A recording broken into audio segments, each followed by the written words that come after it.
Sarap. Init.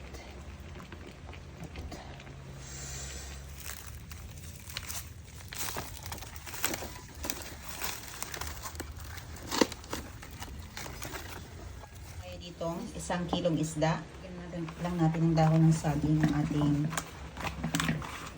kawali. Lagyan natin ang ating garlic. Half ng ating onion. Ginger. Kamatis. Isda.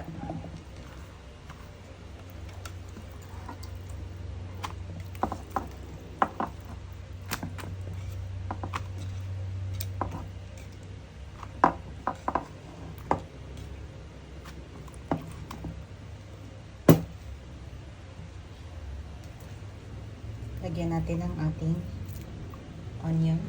Lagyan tayo ng asin. Tamang dami lamang mga sangka. Kamatis, ginger, and atsal. Lagay lang natin lahat. Talong. Okra.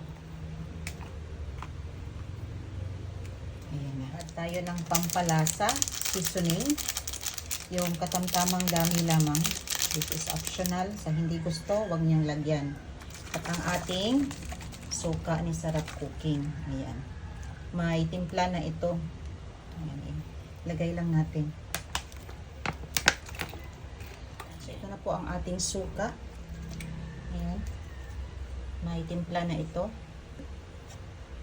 Soon to be available. And itimpla na natin ito.